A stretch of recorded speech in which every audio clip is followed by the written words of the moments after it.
Those were the days before India became independent and the British ruled the country. The Indians had become so used to of being enslaved that they had forgotten their individuality and treated the British rulers as their gods. The British had smartly brought about these changes in the mindset of the Indians by erasing from their minds the rich and splendid heritage and culture of India. Several leaders emerged on the Indian scene around this time, each with an undisputed aim of making India free from the British slavery by awakening the Indian people from their slumber and inculcating self respect and self confidence in them. Bhagat Singh was one such great son of the Indian soil. Bhagat Singh was born on September 28, 1907, in the village of Banga of Jaranwala Taluk in Layalpur district. At the time of his birth, his father Kishan Singh and uncle Sran Singh were re- released from imprisonment, and therefore the child was considered fortunate and was called Bhagat Singh. Having a legacy of patriotic ancestral patriotism was in Bhagat Singh's blood. His grandfather Arjun Singh, who was an agriculturist by profession and also practiced Ayurveda and Unani medicine, developed interest in the independence struggle and social service, although an Arya Samji by religion. He politically followed the Congress. He had three sons, the eldest being Sardar Kishan Singh, Bhagat Singh's father, the second and revolutionary name Sardar Ajit Singh, and the youngest Sardar Saran Singh. Besides having a glorious paternal descent, Bhagat Singh also had a brave mother, Vidyavati Devi, who was honored with the title Mother of Punjab by the Punjab government after independence. Apart from the patriotic genes that he inherited from his family, Bhagat Singh's young and impressionable mind also got influenced by the great personalities that frequented his house and were close to the family. Among the eminent freedom fighters who visited his house were the Lion of Punjab, Lala Lajpati Rai, Mahatma Hamsaraj of the Arya Samaj, Lala Hardayal Bhai Paramanand, etc. His uncle Ajit Singh himself led a revolutionary organization by the name of Gadar Party. Therefore, the courageous members of the Gadar Party were also close to the family. Not only this, Bhagat Singh mothers had also inculcated the feeling of patriotism in her son right from his childhood by narrating to him the story of Guru Gobind Singha, Haket Katrai, Martyr, and Rama and Krishna. With, uh, with such a glorious and patriotic background, Bhagat Singh feelings for the nation did not surprise anyone. At the tender age of 3, when the other kids were busy in their childish tantrums, Bhagat Singh took his family by surprise when he gave a very unexpected reply to a simple question.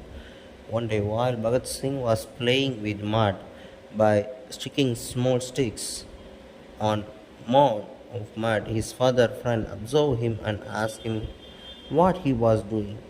The boy proudly replied that he was growing gun, and on being questioned further about the reason for doing such a thing, he gallantly replied to defeat the enemies. On hearing such a courageous reply from the brave little boy, the man exclaimed, Kisan Singh, your son is not an ordinary boy. His uncles, being active freedom fighters, were put behind bars on several occasions, but this did not deter their love for the freedom of their country.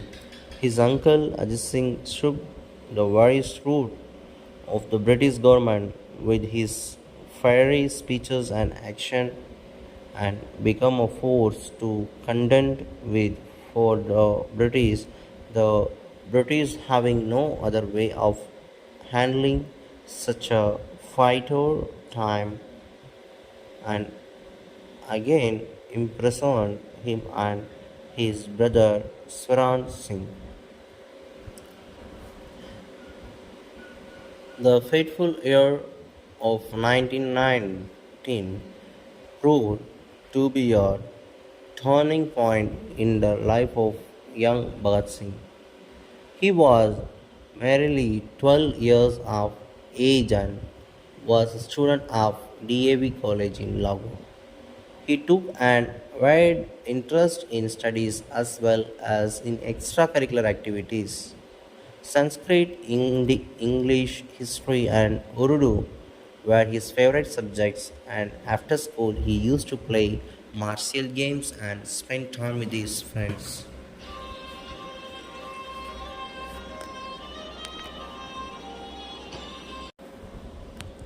One day, while reading the newspaper, he came across the news of the Jallianwala Bagh massacre. The mayor, reading of his sad and horrific event, shook the very earth beneath his feet, and his mind was thrown into turmoil, and he became restless and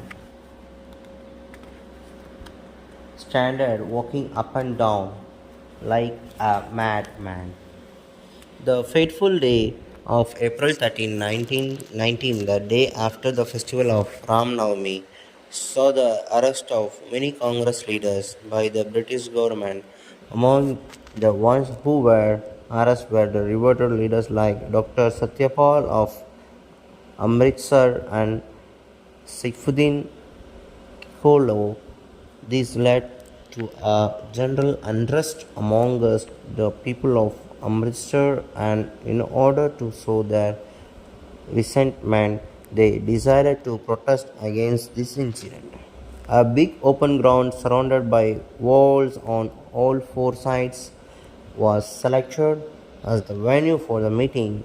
The meeting included a speech from the local leaders, and it was attended by swarms of people including men and women of all age groups in equal numbers. The agenda of the meeting was to condemn the government act of punishing the freedom fighters by calling them traitors under the cover of the Rowlatt Act. The then Lieutenant Governor of Punjab, Michael Dior, had put the control of Amritsar under the jurisdiction of General Dyer, who acted as his right hand. The moment General Dyer came to know about the meeting, he could hardly sustain his anger, and in utter fury, he desired to teach the Indians a lesson, and therefore he marched with his soldiers to the place of action, the Jallianwala Bagh. Such was his range, rag that he did not even stop the register what was going on and ordered his soldiers to start firing at the large innocent crowd, which was not less than some 20,000 in number. General Dyer released the mass code. Bluetooth shoot out of the innocent and unarmed people. He made sure that the only escape, which was a small gate, was properly guarded and thus which no other escape available. The people ran here and there, looking after a means of saving their life. Many of them threw themselves into the only refuge from the shore of bullet and old well. This even marked that brutally of the British and saw the demise of 379 innocent lives with 11,137 injured. Otherwise, the soldiers had blindly showered around 1,630 rounds of bullets. Such was the extent of ruthlessness that immediately after the Moscow curfew was imposed by the government so as to make sure that is injured do not receive any medical assistance. This incident became the most tragic and heart-rending incident of the Indian history and also acted as the turning point in the freedom struggle of India. Having read the trending account of the Jallianwala Bagh massacre, Bhagat Singh did not return for